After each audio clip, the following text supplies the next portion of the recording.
اچھا، کچھ لوگ ہم اساتذہ سے سوال کرتے ہیں کہ آپ لوگ اتنے کم پیسوں میں کس طرح گزارا کرتے ہیں؟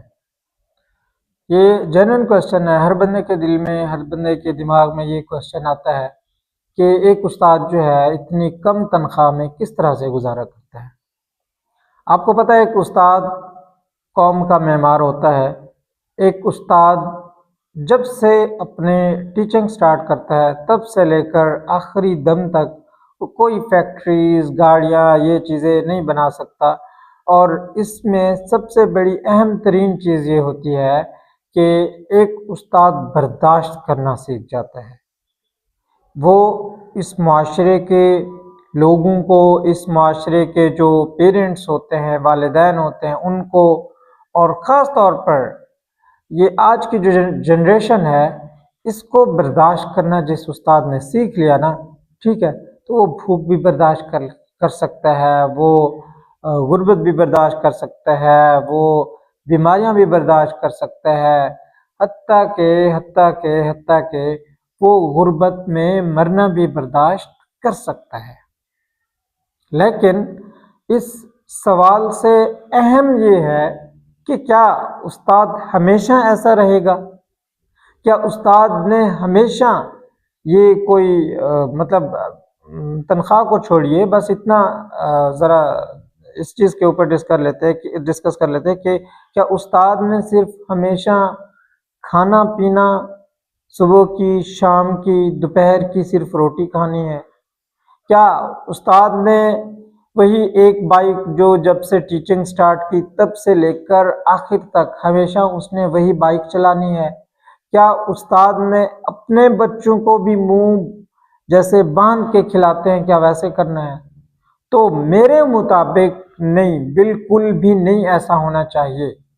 ایک استاد کو بھی اس ماڈرن دور میں، اس ماڈرن معاشرے کے ساتھ ساتھ چلتے رہنا چاہیے، کیونکہ یہ دور، یہ معاشرہ یہ ڈیمانڈ کرتا ہے کہ جس طرح سے باقی شعبے جو ہیں ان شعبوں میں پیسہ نہیں تھا، تو وہ شعبے بھی اپنے آپ کو ذرا چینج کیا، ماؤلڈ کیا ہے، اور اپنے آپ کو ایک اچھے لیول پہ لے کے آئے ہیں۔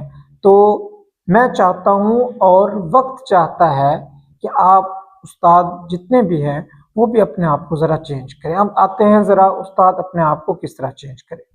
فرسٹ آف آل یہ چھوڑ دیں، یہ باتیں چھوڑ دیں کہ استاد کو جو ہے ٹیچنگ چھوڑ دینی چاہیے، نہیں، ٹیچنگ بہت بڑا شعبہ ہے۔ یقین کرے جب ایک کوئی شاگرد آ کے ہمیں ملتا ہے بڑے مجمع میں، اور کوئی اس مجمع کا سب سے اہم ترین بندہ ہی شاگرد اکثر نکل آتا ہے، وہ جب آ کے ملتا ہے تو دل باغ باغ ہو جاتا ہے۔ اور عزت بہت بڑی چیز ہے، بہت بڑی چیز ہے عزت۔ تو میں کہتا ہوں کہ استاد ٹیچنگ نہ چھوڑے۔ استاد کیا کرے؟ استاد سب سے پہلا سٹیپ لے، اپنا وقت نکالے اور اپنے بارے میں سوچے۔ سب سے پہلا سٹیپ ہے استاد اپنے بارے میں سوچے کہ یار اگر اس ٹیچنگ کے اس حصے میں اگر مجھے مثال کے طور پر فرسٹ ٹائم میں اسکول جاتا ہوں، اس میں مجھے انکم نہیں آ رہی، اور سیکنڈ ٹائم میں مجھے انکم آ رہی ہے، تو اس فرسٹ ٹائم کو میں نے کس طرح سے چھوڑ دینا ہے، یا اس فرسٹ ٹائم میں کس طرح سے میں نے آگے جانا ہے۔ فرسٹ تو یہ ہے، یہ بھی بہت بہت کم تر طریقہ ہے، ٹھیک ہے، میں ایک اچھے طریقے کی طرف بھی آؤں گا۔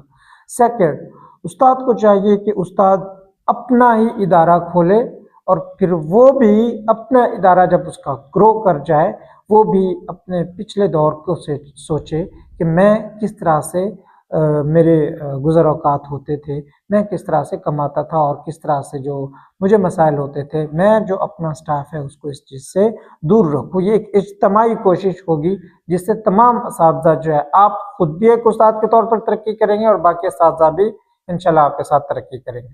اب میں آپ کو آخری اور سب سے اہم چیز بتاتا ہوں کہ آپ جتنے بھی اساتذہ کرام ہیں آن لائن کی طرف جائیں، کیونکہ یہ جو دور آنے والا ہے، بڑا لوگ اپنے آپ کو، اپنے بچوں کو انسیکیور فیل کرتے ہیں جب باہر بھیجتے ہیں، یا ابھی تو یہ جو دور آ رہا ہے نا وارز کا، یہ بہت سارے ممالک جو ہیں اس میں انوالو ہوں گے، اور ایون کہ آنے والے دور میں وارز جو ہے جسٹ یہ ویپن سے نہیں لڑی جائیں گی، یا اس کے بہت سارے طریقے نکل آئیں گے، وہ ایک الگ بحث ہے۔ بہرحال آنے والا دور جو ہے وہ آن لائن کا ہے۔ تمام پیرنٹس چاہیں گے کہ میرا بچہ گھر میں بیٹھے، سیکیور ہو کے بیٹھے، جب تک کہ یہ اپنی میچورٹی لیول پہ نہیں پہنچ جاتا یا ہماری نظروں کے سامنے رہے۔ تو یہ تمام چیزیں تھی جو ایک استاد کے لیے میرے دل اور دماغ میں تھی کہ ایک استاد کے لیے یہ چیزیں ہونی چاہیے۔ Thank you so much.